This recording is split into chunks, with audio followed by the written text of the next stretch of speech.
Caesar.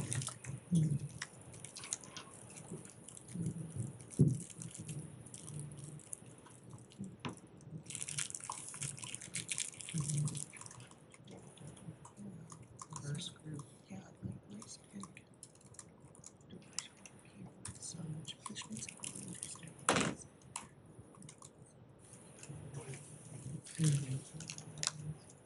Not just journalists. Right. Talk to real people. Who's that? Yeah.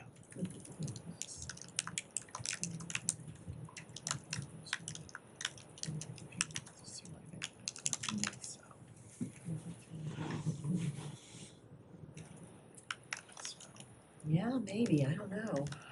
We had a couple friends who were in Texas today talking about precipitous drop in temperatures. What's he saying? Well, yeah, and the grid. Yeah, and the grids are, yeah, so what was that, 2 years ago? So, my family, so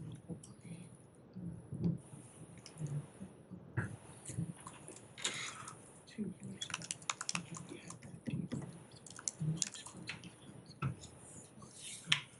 you know, so like half the was flooding and stuff. So you get these things, Yeah. and then you find a contractor because everyone needed. At the same time. Yeah. So, you know, he texted you, he was really inspiring, was like, get that, because we were able to information. And there's nothing you can do about it. They said, well, did you have your pipes in somebody? And I said, yeah, we do. So you should be okay. Pipes can't freeze. You know, if you want to, it's Texas. Yeah, sure. My friend, we're driving through Texas, temperature is 46 now, but supposed to get down to 10. They're not used to that. No, they're not. Used to that. So they're remote. Just have like, don't work anymore. The insurance company's going to be dealing with that, and you just don't worry. So, at least here, we know. Excuse me, what to expect. Yeah, just, it's showing in Tampa. It's just a lot. This is why we're in Connecticut, we don't have to handle it. So, but it's the same thing, the homes down there are much. It's like, yeah. So, it's, you know, because it's just as climate change things are. So, we got our new Mexican from the insurance agent. Yeah. Insurance company. All from You're very in favor. insurance companies are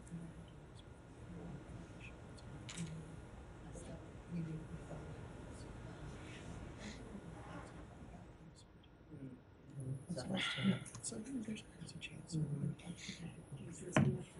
We need to leave your feet up. Because of things like what happened and positive. About having these flooding events that the federal policy doesn't cover. So they're so they're offering down with the kind of damage in your pipes. And she said,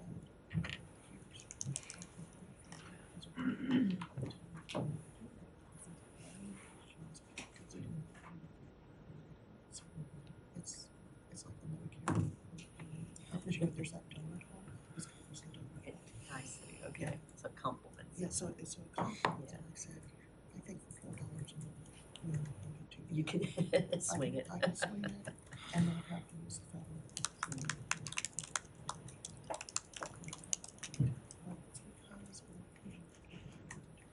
Are they coming or We unexpected. should we leave or what's going on? The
probably have to live somewhere else too, or sort of pay rent somewhere.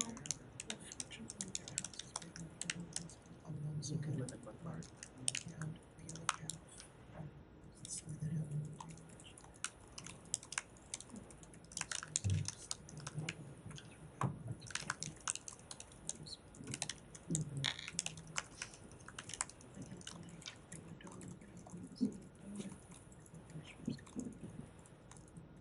There's a fun cut of data. So, it's not something.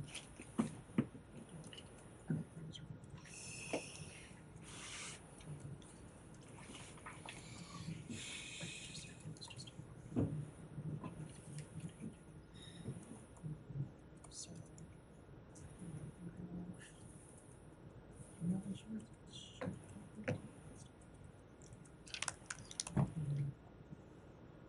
Me, I'm gonna go home and check my policy. I don't think although I do have a ground floor apartment. this guy.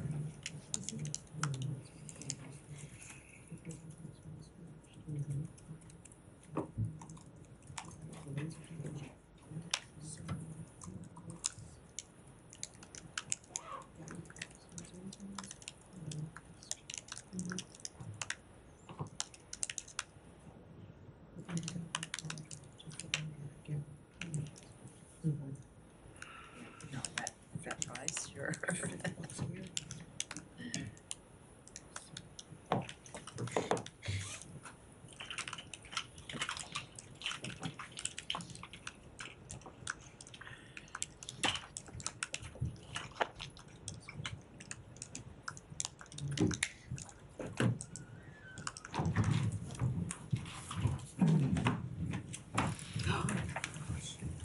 Good afternoon, everyone. Right, wasn't it supposed to begin in the morning? Matt, Good to see you too, Matt. we'll have plenty of time for that. Very good to see everyone here this afternoon. In the first year of our administration, we focused on rebuilding and revitalizing America's alliances and partnerships, weaving them together as well in new coalitions of common purpose. As you all saw, we reinvigorated our engagement with NATO, with the European Union, the United Nations, the G7, ASEAN, the OECD. We elevated and strengthened the Quad. We created AUKUS, the US-EU Trade and Technology Council, among many other groupings. The logic here was simple and straightforward. We're in a fundamentally stronger position to address the issues that actually affect the lives of the American people when we do so alongside the many countries that share our fundamental interests and values. In year two, we showed why this was a smart and important investment. Whether we were addressing threats and risks posed by strategic competitors, combating global challenges like the climate crisis and the pandemic, or seizing opportunities to improve Americans' lives in tangible ways, our alliances and our partnerships proved the vital difference. We kept up a pretty relentless pace of broadening and deepening our engagement across the world, hosting the Summit of the Americas, the U.S.-Africa Leaders Summit, the first ever U.S.-Pacific Island Country Summit, the U.S.-ASEAN Special Summit. We drew enormous power, as well as credibility, from unprecedented investments in our economic strength and technological edge here at home, the Bipartisan Infrastructure Law, the CHIPS Act, the Inflation Reduction Act. So, today, what I wanted to spend a few minutes doing, with your tolerance, is to highlight four of the most consequential areas where diplomacy delivered in 2022. First, we rallied the world to ensure that Russia's war on Ukraine is a strategic failure. Since February 24th, we brought together dozens of allies and partners to promote security, economic and humanitarian support to the Ukrainian people as they stand up for their country's democracy, its sovereignty, and its independence. Our collective support, including now an additional $1.85 billion in U.S. military assistance the President announced yesterday, has enabled Ukraine's fighters to go on the counteroffensive, liberating their people, retaking more of their territory. NATO has never been stronger or more united. The alliance adopted a new strategic concept and added more forces and resources to our collective defense. We doubled the number of battle groups alongside NATO's eastern flank. We've increased deployments in the Baltics. We're on the cusp of adding Finland and Sweden as new members of the alliance. We worked with allies and partners to impose the strongest ever sanctions and export controls on President Putin and those enabling his war of aggression, significantly diminishing the Russian military's access to funds, to goods, to technologies that are critical to the war effort. By any measure, the Russian war machine is in dire straits. U.S. diplomatic leadership has been indispensable in building and maintaining this unity of purpose, also this unity of action. Meanwhile, we brought our diplomatic muscle to bear on isolating Russia at the United Nations and other international organizations, and to reaffirming global support for the core principles of the UN Charter that President Putin is trying to shed. Now, we know that a tough winter lies ahead for Ukrainians as President Putin pursues his new strategy of trying to freeze Ukrainian men, women, and children, the elderly, to death. We're working with the G7 and other allies and partners to repair, to replace, and defend Ukraine's energy infrastructure, including bolstering its advanced air defense through precision systems like the Patriot missile battery that President Biden announced yesterday. We are with Ukraine for as long as it takes. That's the message President Biden delivered personally to President Zelensky when he hosted him at the White House. It's a commitment backed up by robust and enthusiastic bipartisan support in Congress, which was on full display last night. Maintaining that support is crucial because President Putin continues to show no interest in meaningful diplomacy. We agree with President Zelensky that diplomacy is the only way to definitively end Russia's war. Until President Putin changes course, the best way to improve the prospects of a just and durable peace, to actually advance the prospects for meaningful diplomacy, is sustaining our strong support for Ukraine. Second, we accelerated strategic convergence with our allies and partners on the People's Republic of China. This is crucial, for while Russia poses an immediate threat to the free and open international system, the PRC is our only competitor with both the intent to reshape the international order and increasingly the economic, diplomatic, military, and technological power to advance that objective. Back in May, I set out our strategy to meet the challenge posed by the PRC. Invest in the foundations of our strength at home, align with our partners and allies, compete with China so that we can defend our interests and realize our vision for the future. Our diplomacy has played a key role in carrying out that strategy. We set out an affirmative approach for a free and open Indo-Pacific that draws on the views of many of our partners inside and outside the region, and that has in turn informed their own strategies. Together with the European Union, we strengthen our complementary toolkits on key challenges posed by the PRC, from economic coercion to human rights. We've deepened our cooperation on investment screening and export controls of sensitive and emerging technologies. For the first time, NATO's strategic concept committed to address the PRC's systemic challenges to transatlantic security. We deepened the alliance's coordination with Australia, Japan, the Republic of Korea, New Zealand, and our other Pacific allies. We're united in our commitment to preserve peace and stability across the Taiwan Strait, and we continue to raise concerns and take joint action around the PRC's human rights abuses in Xinjiang and Tibet, the erosion of freedom of speech and the press in Hong Kong. Even as we competed vigorously with the PRC, we've worked carefully to prevent our competition from veering into conflict. We'll continue to manage this relationship responsibly, building on the candid and productive discussion President Biden and President Xi had in Bali, a conversation I look forward to advancing when I visit the PRC early next year. And we'll continue to pursue cooperation on issues that demand that the United States and China work together for the good of our people, but also for the good of people around the world. Third, we mobilized broad-based coalitions to deliver solutions to the shared global challenges that so many of us face, including on food security, on health, energy and climate, inclusive economic growth. Challenges that have a real impact on the lives and the livelihoods of the American people, and that we cannot solve effectively alone. We led the global response to an unprecedented global food security crisis driven by COVID, climate, and conflict, worsened significantly by President Putin's war. In 2022 alone, we contributed $11 billion in humanitarian and food security assistance. We hosted a food security ministerial and summit with the African Union and the European Union to marshal the resources needed to save lives in the immediate, but also to help countries build their own capacity for resilient, sustainable agricultural production. We made significant strides in ending the acute phase of the COVID-19 pandemic, providing nearly $20 billion for the global response, distributing more than 670 million doses of safe, effective vaccines to over 115 countries. We launched and led the Global Action Plan, which brought together dozens of countries to get shots in arms, to bolster health supply systems, to combat misinformation and disinformation. We also took steps to ensure that the world is better prepared to prevent, to detect, and respond to future outbreaks. We worked with the G20 to create a new World Bank fund to help countries strengthen their pandemic preparedness. We will train 500,000 health workers over the next 5 years across our own hemisphere in Latin America. We'll invest $4 billion in health workers in Africa by 2025. On climate, we leveraged historic investments at home and abroad to accelerate the clean energy transition and adapt to the effects of a warming climate. This is not just our responsibility. We also see it as a once-in-generations opportunity to create good-paying jobs for Americans.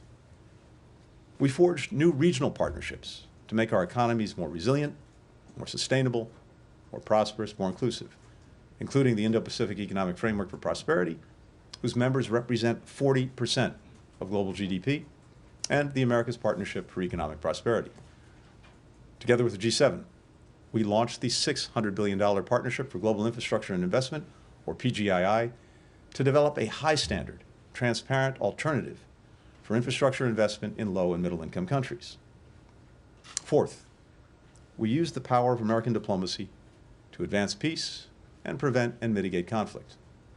Together with my counterparts from Israel, Morocco, Bahrain, the United Arab Emirates, and Egypt, I took part in the historic Negev Summit to advance integration and normalization in the Middle East. We brokered a historic agreement between Israel and Lebanon to resolve their long-standing maritime boundary dispute. We supported African-led talks that led to the cessation of hostilities between Ethiopia and Tigrayan forces. We helped bring about a framework agreement to put Sudan back on the path towards civilian-led democracy.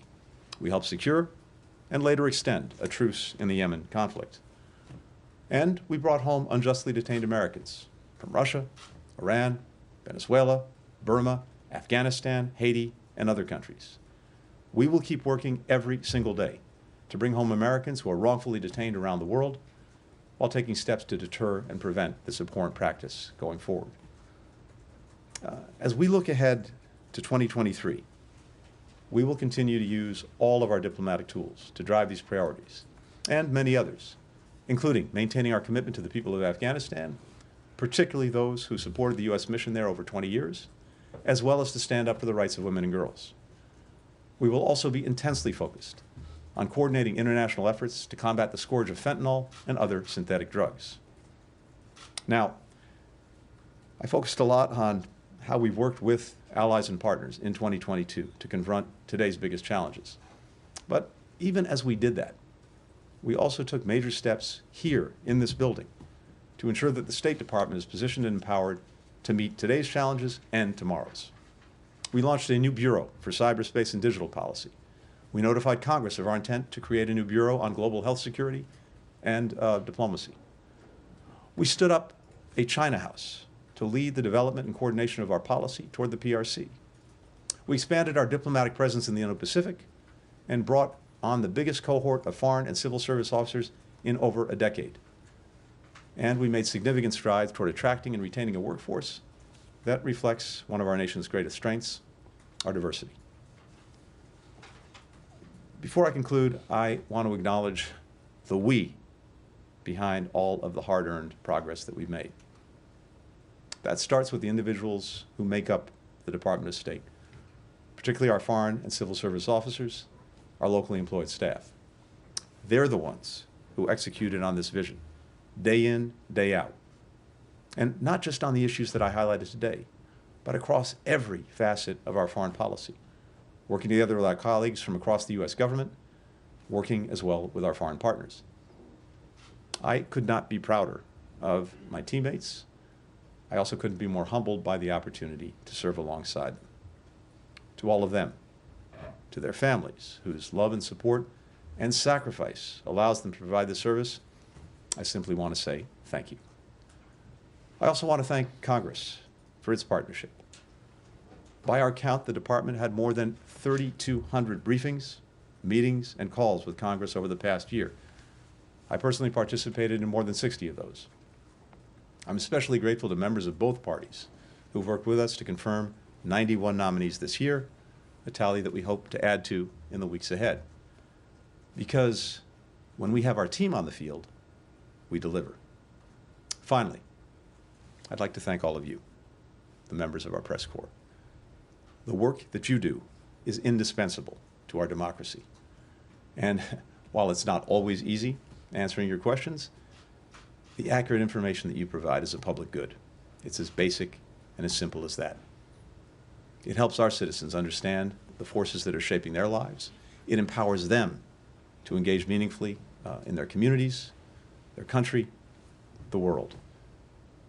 It's one of the reasons that we fight so hard for a free and independent media around the globe. And it's why I'm deeply grateful to you for the work that you do. When I first started in this job, many people were asking if America would, or even could, lead again around the world. Or, for that matter, whether the world wanted us to. In 2022, I think we answered those questions. We showed that the United States is ready and able to lead on the fundamental challenges of our time. And countries around the world demonstrated why they want to be our partners in building a world that's more free, more open, more secure, and more prosperous. With that, I thank you and happy to take some questions. Thank you, Ned. Thanks, Mr. Secretary. Merry Christmas and happy holidays, and I hope the lovely weather doesn't interfere with any travel plans that you might have. In honor of the new year, I have 23 questions, but in deference to everyone, I'll condense it to one. So One question with 23 parts, is that right? No, not even 23 parts, but you'll see.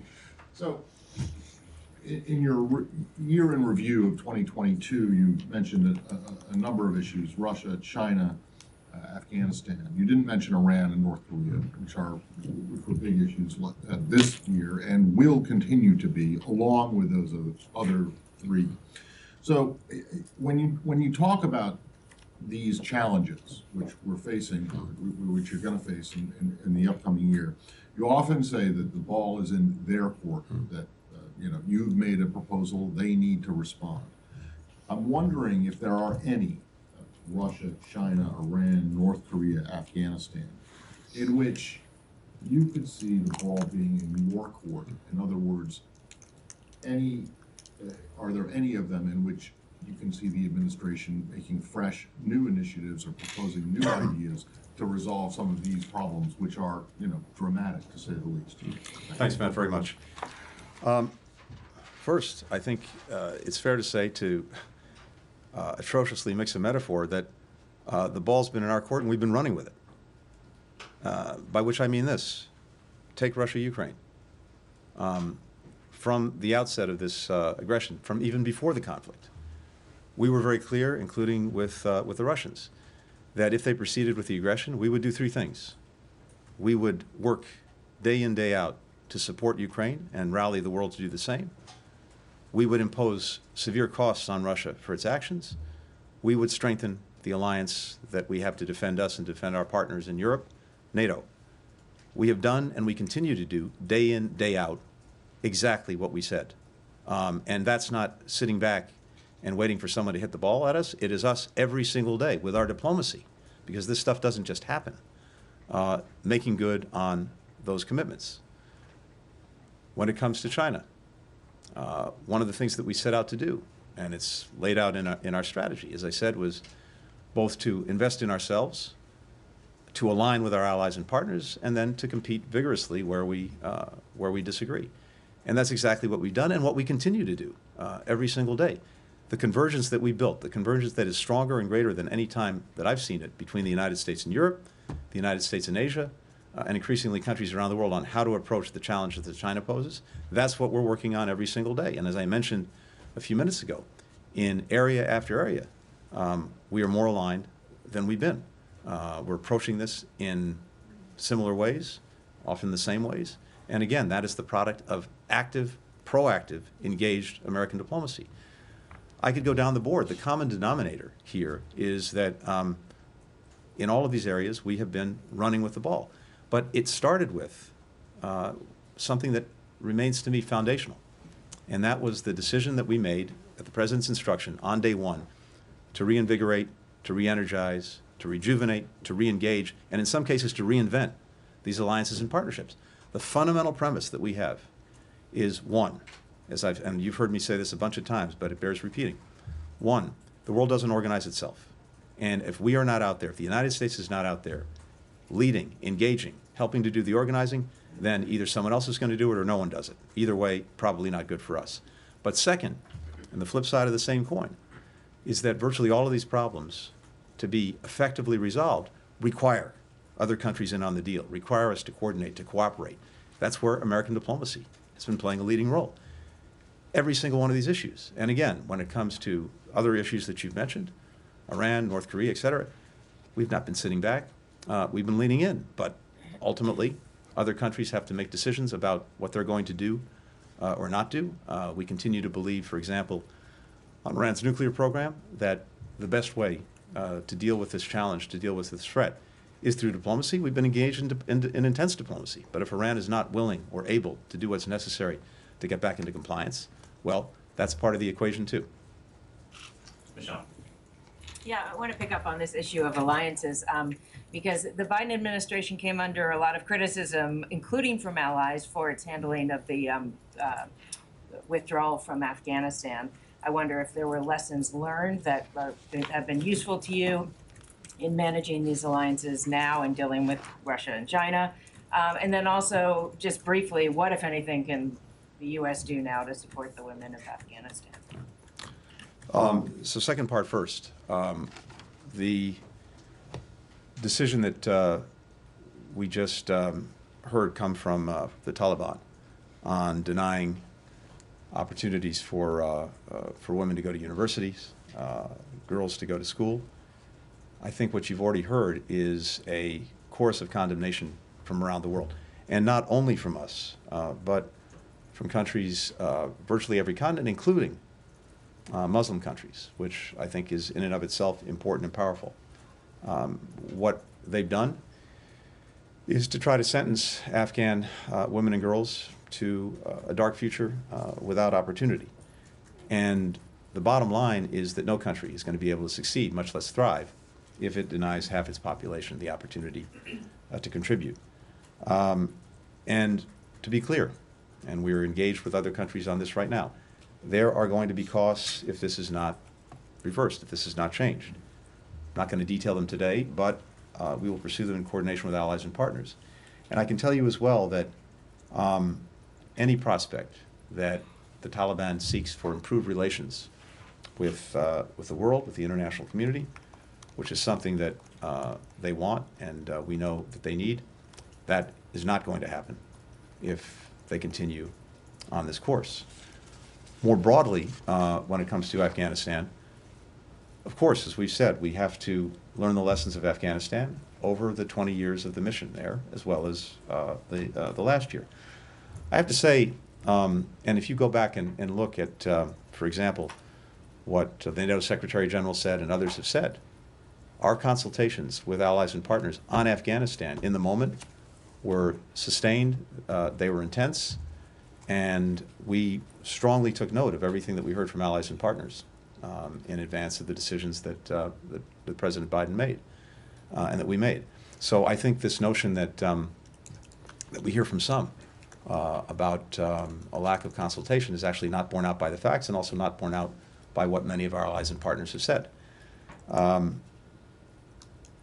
I'll also say this. We ended America's longest war. For the first time in 20 years, Americans will not be coming home from Afghanistan in a body bag or grievously injured. We brought more than 120,000 people out of the country. When it comes to Russia's war against Ukraine, if we were still in Afghanistan, it would have, I think, made much more complicated the support that we've been able to give and that others have been able to give Ukraine to resist and push back against the Russian aggression. We heard predictions that leaving Afghanistan would result in a tsunami of refugees from Afghanistan. That to date has not happened. We've heard that it would result in more terrorism. That to date has not happened. And on the contrary, we were able to take out one of the leading terrorists, Mr. Zawahiri. And so I think putting all of this in perspective is very important, putting it in the perspective of 20 years, putting it in the perspective of the last year, putting it in the perspective of what has happened since. That does not take away from our enduring commitment to make sure that we help those who helped us in Afghanistan. It doesn't take away from our enduring commitment to stand up for the rights of women and girls, and more broadly for the rights of people in Afghanistan. It doesn't take away from our enduring commitment to help as the leading provider of humanitarian assistance to Afghanistan. All that remains very much on our plates as we go forward. Kylie. Thank you. Thanks for doing this, Secretary. I wanted to point to something that you said earlier this month on Ukraine. You said the Biden administration is working to make sure that Ukraine has what it needs to take back its territory that's been seized since February 24th.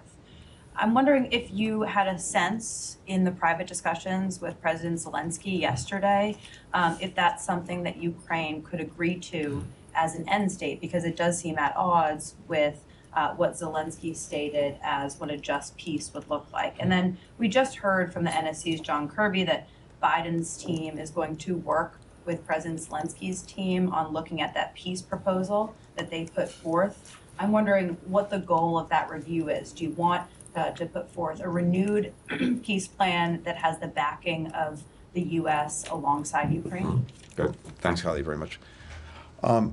First, what's clear from all of our conversations with Ukraine, including the conversations just yesterday between President Biden and President Zelensky, is that we have the same objectives, the same goals.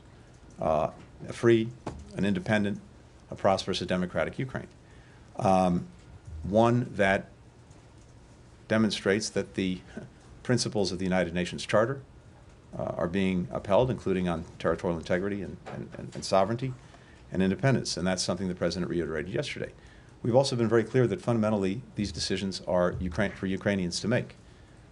They have to decide where they're going, how they're trying to get there, when they're trying to get there, of course, with our very, very strong support. So fundamentally, they're the ones who are going to be making these decisions. What we've heard from the Ukrainians in recent months is the intense focus on getting back territory in the east and in the south that was principally seized since February. That's where their focus has been.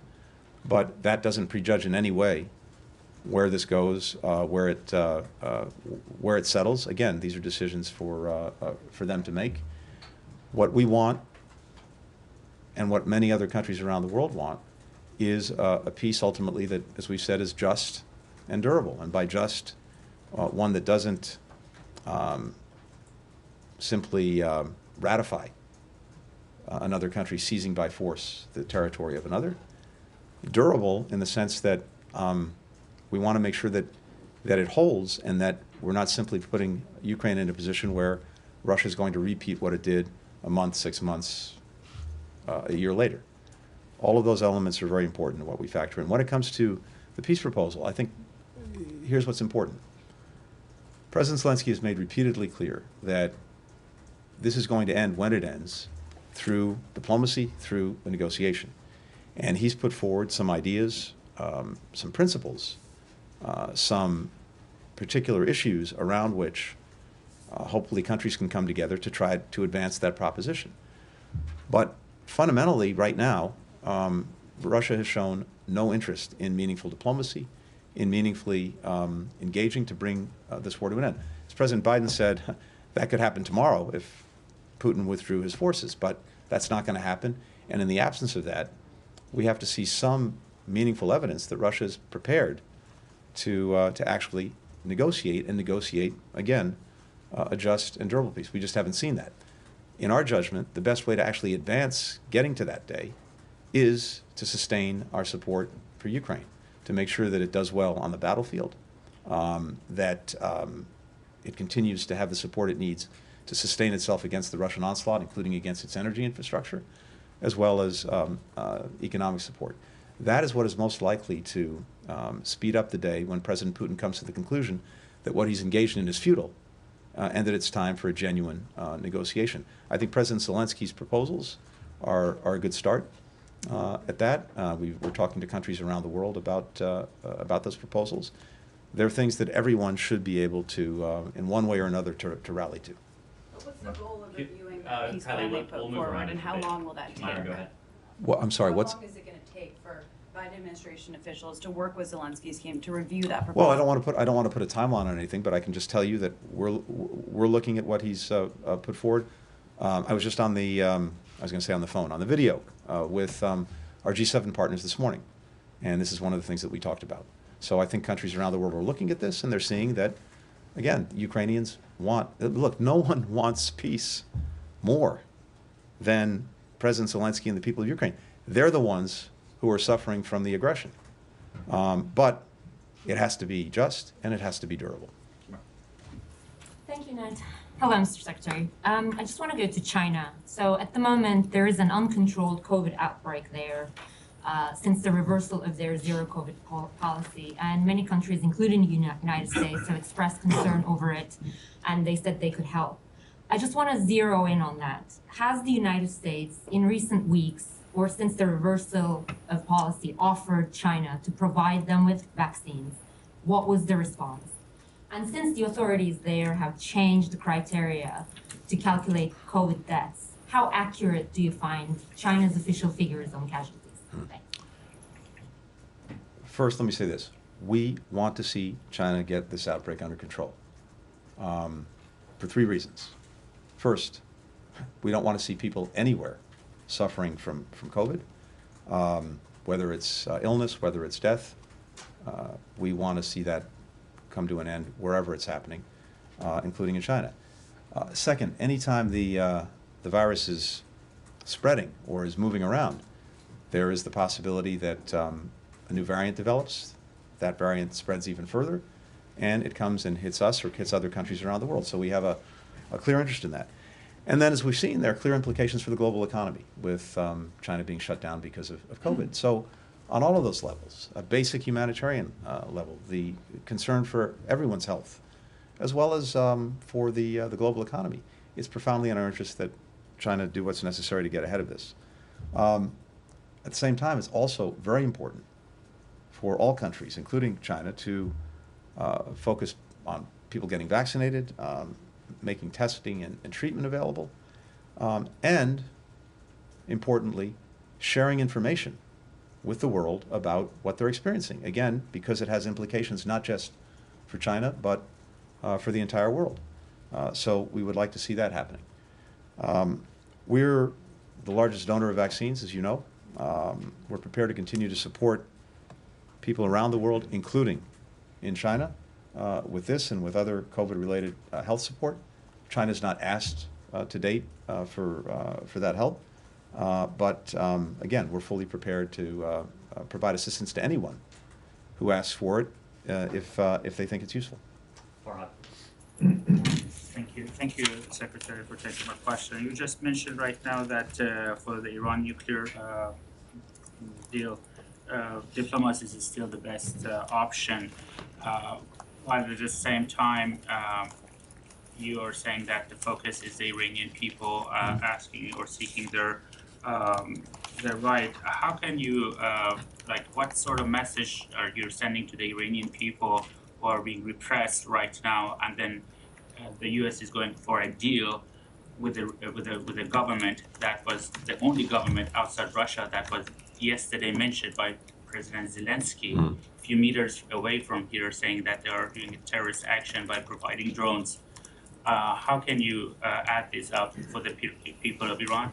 And also, what message do you have for the families of the Bacharghi, Muratov, Wasia Maknamazi, and the green card holder, Shahab Dalili? So, a couple of things on this. First, I think the world has been intensely focused on what's happening throughout Iran. We remain gravely concerned about Iranian authorities firing on peaceful protesters, notably on women, on children.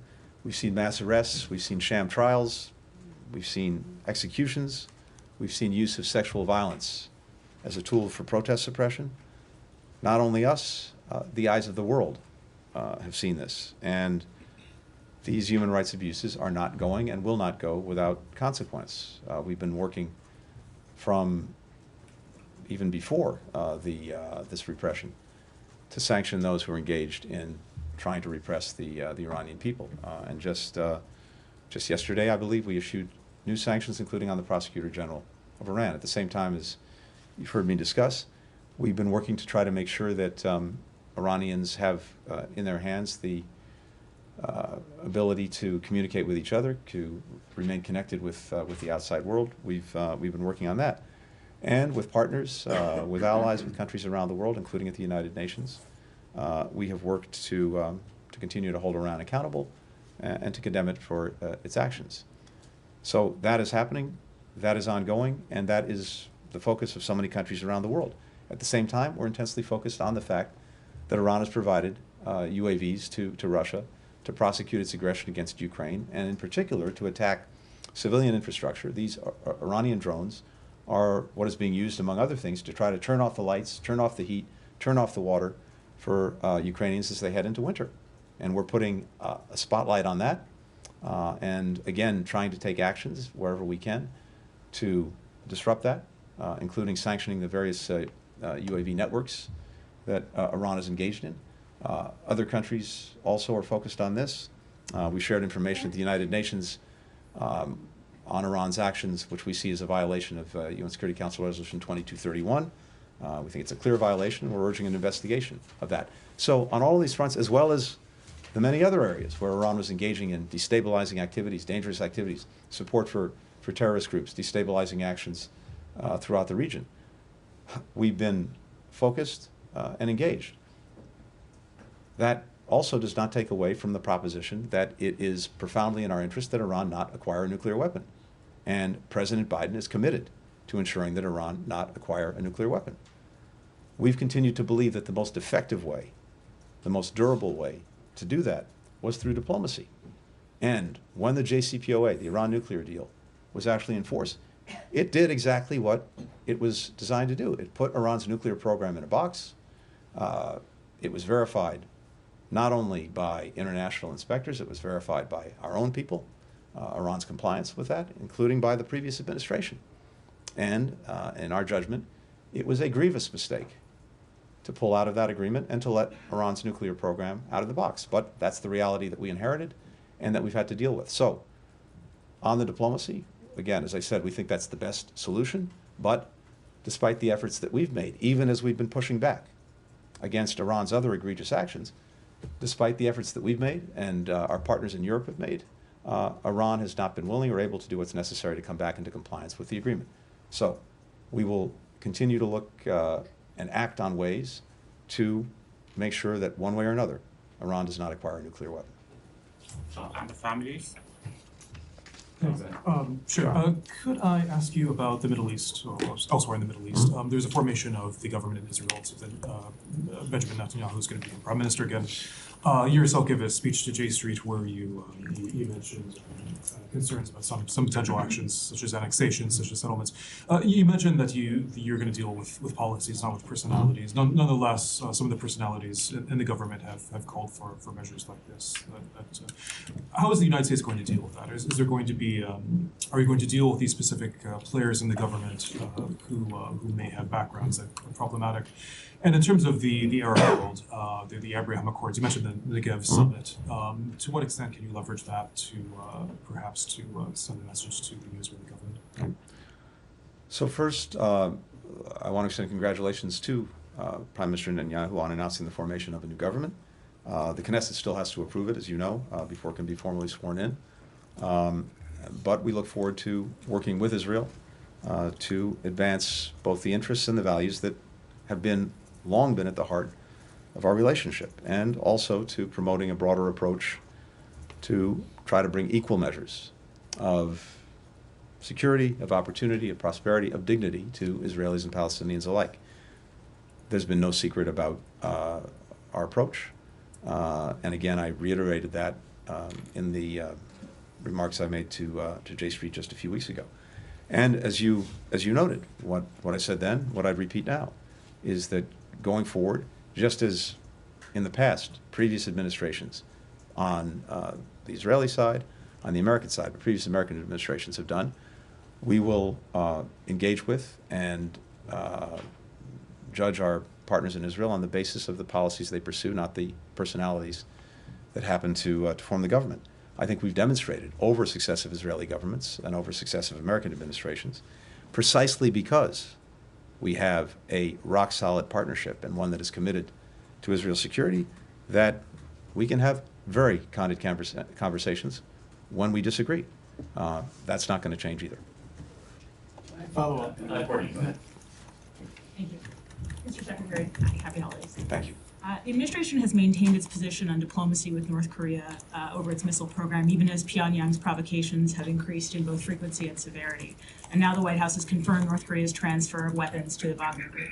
I'm just wondering, what does running with the ball look like in 2023? What is the outlook for the new year? Are you seeing it as being time to change course? And when you talk about alliances, are the U.S., Republic of Korea, and Japan agreed on how to proceed? We're in not only close communication and coordination, I think we're in very tight synchronization with the Republic of Korea and with Japan on the approach to North Korea. In fact, I think that alignment's not been stronger in recent years. So we're working together every single day. And when it comes to running with the ball, this is not only a question of condemning what North Korea has done and continues to do, the grievous violations of UN Security Council resolutions, the provocative actions, the threat to peace and security. Not only sanctioning these acts, as we continue to do, and bringing them to the United Nations, we continue to take actions to shore up our own defensive and deterrent capabilities and capacities, including working ever more closely with Japan, with Korea, on exercises, on preparedness, making sure that we and they have the systems in place to deter and ultimately defend against any North Korean aggression. All of that is ongoing. And I'd also note that the sanctions that we have put in place and that we're working to strongly enforce have put some constraints on North Korea's ability to continue to advance its missile and nuclear programs. Nonetheless, they are. I'm not going to predict or preview where this is going in 2023, except to say that quite literally every single day we are working with our allies and partners to make sure that not only are we putting pressure on North Korea to end these practices, but we're making sure that we're putting in place what is needed to deter aggression directly against any of our partners as well as against us, and if necessary, defend against it. Let me just add that China has an important role to play in this. It has the strongest, deepest relationship of any country in the world with North Korea. I think it's in China's interest not to see these kind of provocative actions continue. And we have conversations with China. This is something that President Xi and President Biden talked about. I expect I'll continue that conversation when I get to China early next year about what we hope that China will do to try to convince North Korea to move in another direction.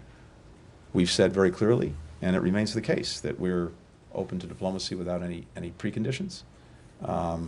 We remain committed to seeing the denuclearization of the Korean Peninsula. To date, North Korea is not engaged on that basis, but that remains a possibility. And I think China can play a role in helping to move things in that direction. Take one final question, Missy. Thanks, Mr. Secretary. The Biden administration has promised to put human rights at the center of its foreign policy. And I understand, I've heard from you and from other senior members of the Biden administration that human rights is always part of the conversation, but is obviously not the only concern when the United States deals with its partners and any country. Looking back at the last 2 years, how well do you think the administration has done in getting the mix right and effectively using American leverage and influence to actually get results when it comes to human rights. And if there are any specific examples of where you think the United States has done well or not so well, that would be helpful. Sure. As you said very rightly, first, it's something that President Biden felt very strongly about putting back at the center of our foreign policy. And we've done that. We've done that in shining a spotlight on human rights abuses. We've done that in rallying other countries to speak out, stand up, and take action against these abuses. We've done that in the actions that we've taken ourselves. At the same time, again, as you rightly said, it's at the heart of our foreign policy. It's not the totality of our foreign policy. It's one of the critical elements that we look at and try to advance. But in every instance, we have to balance a multiplicity of interests. And at the same time, we have to make judgments about what is ultimately the most effective way to try and advance our commitment to human rights. And most of this, as with a lot of the things we do, are not like flipping a light switch. A lot of this is turning an aircraft carrier. And it takes time and it takes relentless effort. I mentioned earlier that we have greater convergence than I've seen in my experience with our closest allies and partners in Europe as well as in Asia on China. I think you see that playing out, for example, when it comes to human rights abuses that are being committed by China, whether it's in Xinjiang, Tibet, other places, including, for example, in growing convergence on export controls, not only going to the most sensitive technologies that might help China advance its military capacity, but also technology that could be used for the surveillance of people and other tools of repression against the rights of minorities and others in China. Same thing in a number of other countries. Similarly, we've taken steps, and others have taken steps with us to try to help ensure that products that are made with forced labor in countries don't come into to our own country or to other countries. There are lots of places where we've seen human rights abuses committed in the context of larger conflicts. One way to make sure that we're actually getting at the upholding of human rights and the end of abuse is to try to resolve those conflicts. Yemen is an example of a place where we've invested tremendously in support of diplomacy to try to end the conflict. And for all of the fragility, we had a ceasefire that was extended. And even though it's now not been formally extended another time, in practice it's holding. That's allowed humanitarian assistance to get to people. It's also seen, I think, a reduction in abuses committed against civilians. Similarly, in Ethiopia, where we've labored in close partnership with African countries, including the African Union, but also including countries like Kenya, the practical effect of getting a cessation of hostilities, of getting the guns quiet, of getting humanitarian assistance into Tigray has also been to reduce, if not eliminate, the human rights abuses that were being committed as the conflict was raging. And we're focused now on making sure that we can get independent human rights monitors into Tigray to verify that there are no ongoing atrocities, even as we're looking for accountability for what's already taken place. In Ukraine, where we see human rights abuses being committed on an almost daily basis by Russian forces, we've put a bright spotlight on that. Not only have we put a spotlight on it, we've been working overtime to help collect the evidence and gather the information of these abuses. We're engaged across the international community, whether it's with the UN, whether it's with the International Criminal Court, whether it's looking at other mechanisms to make sure that not only is that information and evidence gathered, but that at the end of the day there will be accountability for these human rights abuses. And that's one way, as we put a spotlight on it, to deter it. So I think there are many other places where, in one way or another, the combination of putting a spotlight on something, taking concrete action, getting others to do the same, is making a difference. But the reality, of course, is that we continue to see abusive practices in many places. We will remain relentless in trying to stop it, to put a spotlight on it. And there's no one-size-fits-all approach. We're looking at each case, each instance, each place, on its own terms, trying to make judgments each time about how we can actually be most effective in bringing these abuses to an end. Thank you. Thank you, everyone. Thank you. I really hope everyone gets a break, has time with family, with friends, and that we see you fully energized in 2023. Look forward to seeing you then. Thanks.